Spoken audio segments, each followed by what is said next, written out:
La Méditerranée a son tragique solaire. Certains soirs, sur la mer, monte une plénitude angoissée.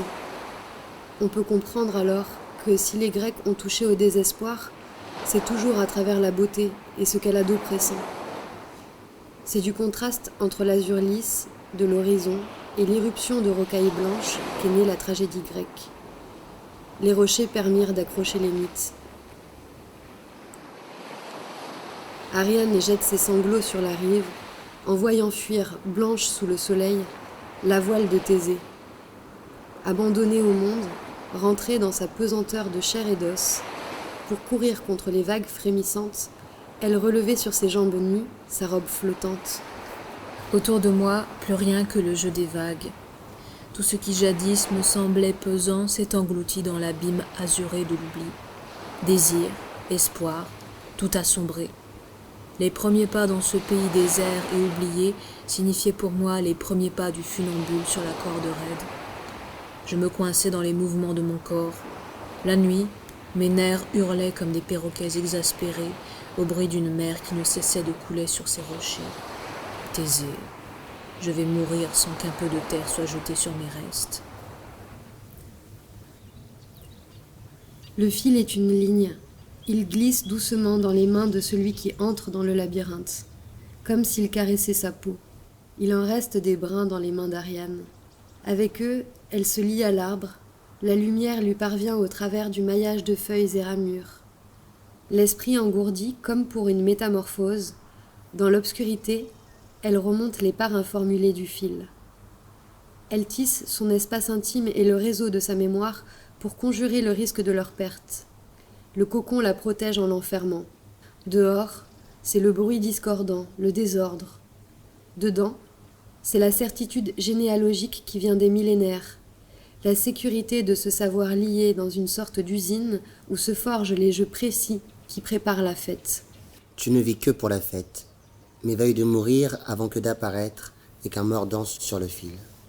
Obscures opérations de l'être, travail latent, genèse d'inconnu, somnolence, attente, comme les chrysalides et les nymphes, je laissais se former en moi le nouvel être que je serais, qui ne me ressemblait déjà plus. Si tu te presses, tu me rattraperas.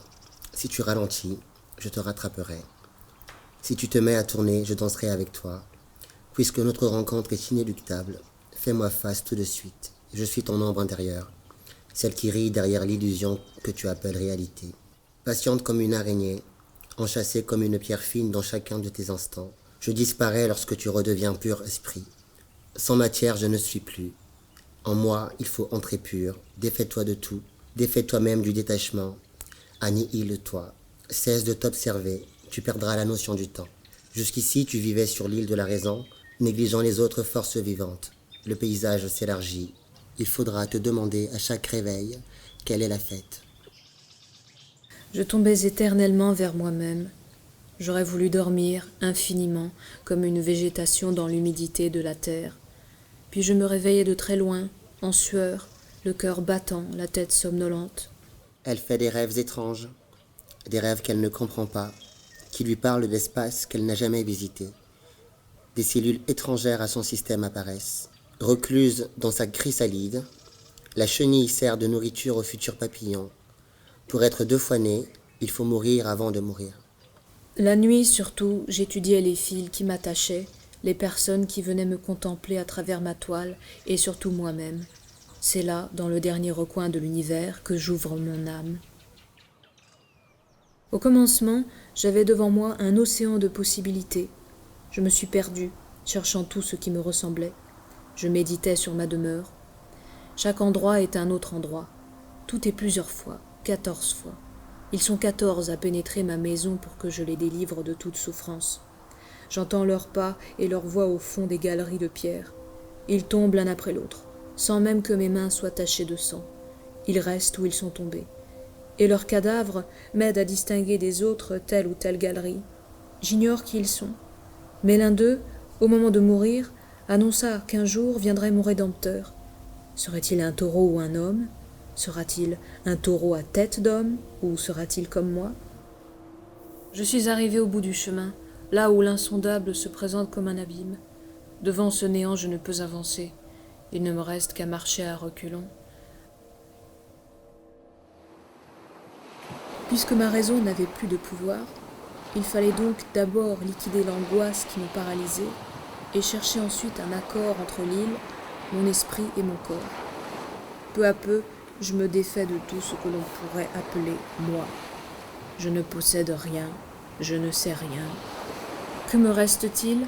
Un seul regard, sans objet, conscient de lui-même, faisant de lui-même la dernière et ultime réalité. La mer est calme. Sous l'écran de la caméra, comme une ampoule électrique grillée dans un seau d'eau. Posséder un télescope sans sa contrepartie essentielle, le microscope, me semble un symbole de la plus sombre incompréhension. Le devoir de l'œil droit est de plonger dans le télescope, tandis que l'œil gauche interroge le microscope. Nos déplacements sur la planète brodent un labyrinthe qui semble ne répondre à aucun dessein. Quand tu naîtras de nouveau, tu réaliseras que le tracé n'était pas infini et qu'il forme une constellation. L'homme sublime vainc les monstres, pose les énigmes, mais ignore les énigmes et le monstre qu'il est lui-même. Préfère les chemins tortueux pour arriver à la vérité. Tu dois suivre la voie de la dépossession, et ce que tu ne sais pas est la seule chose que tu sais. Et là où tu es ce lieu où tu n'es pas.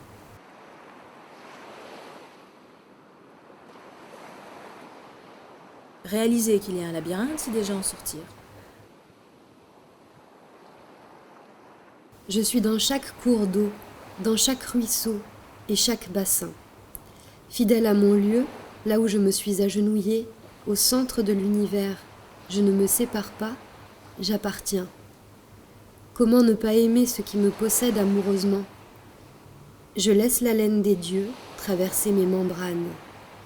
De même que je me donne à la terre, aux étoiles, je me donne à ma chair, à mes os et à mon sang. Je transforme ce sang en énergie compréhensive, microcosmique et macrocosmique, et aussi en vin, que boivent la lune et le soleil. Je ne fais qu'enrichir et purifier, et nourrir, et comprendre et purifier. Je rends son parfum à l'atmosphère, sa douceur aux eaux du fleuve, sa fertilité à la terre, et leur vie à tous les océans, qui en jaillissant de moi nettoient le monde. C'est en toi-même, enfin, que durant quelques minutes, la danse te transforme. Ton bref tombeau nous illumine, à la fois tu y es enfermé, et ton image ne cesse de s'en échapper. Allumée par je ne sais quoi qui t'éclaire, te consume, c'est une misère terrible qui te fait danser. Danse! Qu'une sorte de vapeur s'échappe de toi, légère et qui ne brouille pas tes angles, nous faisant savoir qu'en ton centre un foyer ne cesse d'alimenter cette mort glaciale qui t'entrait par les pieds. Tu ne peux plus te refuser le précipice monstrueux de tes yeux. Narcisse danse, mais c'est d'autre chose que de coquetterie qu'il s'agit. Si c'était de la mort elle-même. Danse donc seul. Il te faudra être nu, et puis plonger dans la mer, encore toute parfumée des essences de la terre, laver celle-ci dans celle-là. Tu danseras sûr et dans une solitude désertique, les yeux bandés si tu le peux, les paupières agrafées, mais veille de mourir avant que d'apparaître, et qu'un mort danse sur le fil. Celui qui dansera sera décidé à toutes les beautés, capable de toutes. Que tu n'existes enfin que dans ton apparition, qu'un mort habite. Si tu l'atteins, cette image, la danse sera comme une décharge ou un cri, et tu seras cette merveille embrasée, toi qui brûles, qui dure quelques minutes, tu brûles. Tu ne t'approches et ne te saisis qu'un instant, mais 10 secondes, est-ce peu? Tu scintilles. On ne voit pas le Minotaure, il est partout dans le labyrinthe. La main ne doit pas lâcher le fil, suivre la ligne sauve des crocs qui percent la peau. Longtemps encore, elle crut marcher à travers la forêt, dans le crépuscule toujours le même, suivant la trace de sang à peine visible sur le sol agité d'un tremblement régulier, allant seule à la bataille contre la bête. Les premiers jours et les premières nuits, où étaient-ce seulement des heures, comment pouvait-elle mesurer le temps sans le ciel? Elle se demanda plus d'une fois ce qu'il pouvait y avoir sous le sol qui roulait des vagues au-dessous de ses pas de sorte qu'il semblait respirer. Le sang du Minotaure a coulé de son cou. Sa tête de taureau décollait gît sur le sol près de son corps acéphale de jeune homme. Quelle était la nature de la ligne qui croisa les regards du Minotaure et de Thésée? Ces questions l'occupèrent un temps. Années, heures, minutes. « Le croiras-tu, Ariane » dit Thésée. Le Minotaure s'est à peine défendu. Puis la forêt parut s'épaissir, la nature du contact changea, la caresse devint prise de mesure. Tandis que leurs mains desséchées travaillaient sans cesse à leurs tâches psychopompes, elles étudièrent son squelette, nombre, taille, disposition, fonction des os et l'assemblage des articulations. À gauche, Clotho tenait la quenouille d'où s'écoule le fil du destin. Au centre, Lachésis le mesurait avec une baguette. À droite, Atropos faisait tourner le fuseau. L'opération était douloureuse, elle eut du mal à ne pas crier. Elle se lança dans une rapide course en avant, hors de l'encerclement. Elle ne s'éloigna pas d'un pas, la forêt fut aussi rapide. Elle resta dans la pince qui maintenant se refermait sur elle, et dans sa panique montante, elle comprit. La forêt était la bête. Elle écouta les trois sœurs dérouler le fil de son destin. Ce que nous avons à te dire maintenant est dévoiler autant que possible, voir à travers le monstre. Demain, c'est une fête qui aura lieu, la plus grave, la dernière, quelque chose de très proche de nos funérailles. Vous qui tournez les fils, courez, courez, fuseaux. Pourquoi danser ce soir? C'est ce qu'il faut que tu trouves. Où seras-tu lorsque ton image dansera pour toi? C'est ce qu'il te faudra comprendre. N'attends pas l'assaut du taureau qui est homme et don pluriel, l'étrange forme réfléchit le réseau de pierres interminables. Il n'existe pas, n'attends rien, ni cette bête au noir crépuscule qui te guette. Vous qui tournez les fils, courez, courez, fuseaux. Allez donc, formez ces nœuds d'amour si désirés. Mais l'ange se fait annoncer, sois seul pour le recevoir.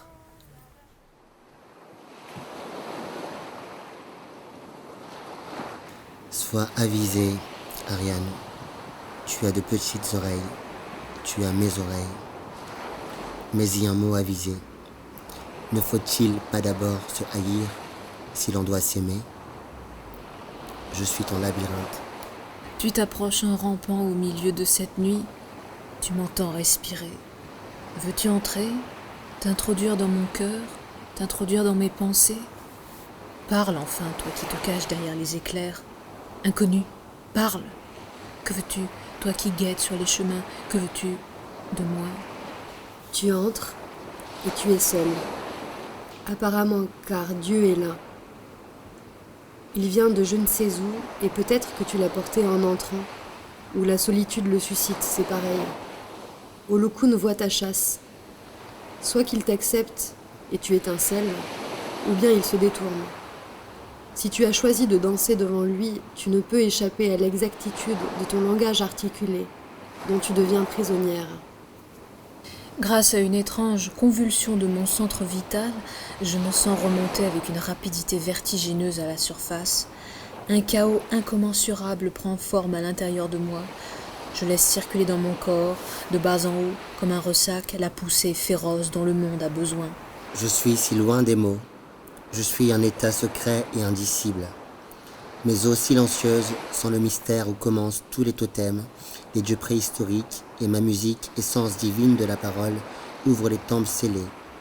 Elle t'inspire un désir impérieux de t'élever, celui qui devient entièrement pur et concave, qui me laisse entrer en lui, commence à danser avec moi, à dire ce que je dis. Laisse-toi posséder par la folie impersonnelle, sacrée qui est déjà en toi. Sois poreuse à toutes les paroles, aux fulgurances des voix qui ne t'appartiennent pas, venues d'autres dimensions. Entre en transe. Le mouvement d'un animal dans la forêt est comparable à la transe. L'animal en cage doit être nourri par des mots à heure fixe. L'animal sauvage se nourrit lui-même et ne se trompe jamais de nourriture. L'être en transe n'agit pas mu par ce qu'il a appris, mais par ce qu'il est. Et soudain, de l'intérieur a surgi une force m'absorbant vers l'extérieur. J'ai connu la brûlure du centre de la Terre. Mon sommet s'est ouvert, mes tréfonds aussi. Les énergies du ciel et de la matière s'unissant m'ont traversé.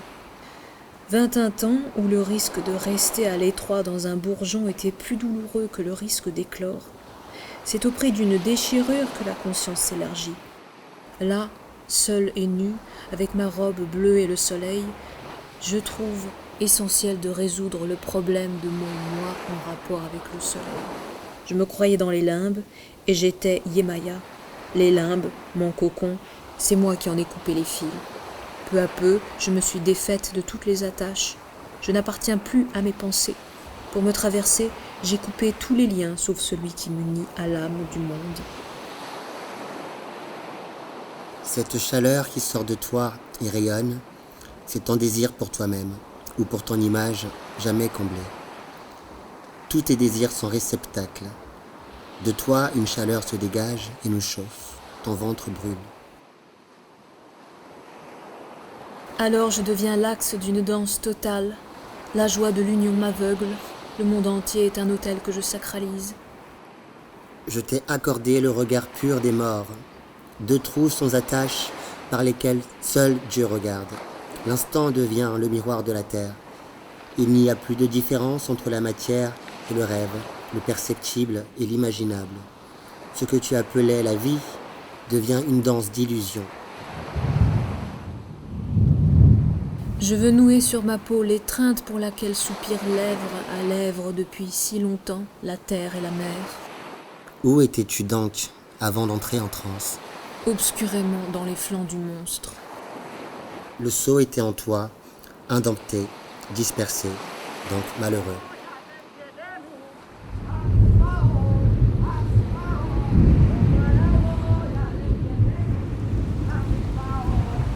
Ne crains pas de considérer tes sceaux comme autant de bêtes rétives que tu as la charge de l'apprivoiser. En toi, elle vivait à l'état sauvage, incertaine d'elle-même, elle se mutilait ou se croisait au hasard. Paix ton troupeau de bons, de sots et de tours. Béate, j'ai laissé derrière moi le sordide et douloureux aspect de la matière pour entrer dans un monde qui serait l'expression mathématique de la vie. Je me vois complète, je suis tout et tout est moi. Mes yeux sont devenus des systèmes solaires illuminés de leur propre lumière. Ils meurent pour l'éternité en mes mouvements, danse vaste et libre où chaque geste reflète idéalement tout, danse claire et fidèle. La séduction est un état mystique. C'est le dialogue amoureux de la créature avec son créateur. Lorsque je me dissous dans ton corps, c'est pour effacer pour toujours tes frontières. Je suis ta pensée devenue androgyne. L'île du moi se transforme en archipel. Je suis au service de ton éternité.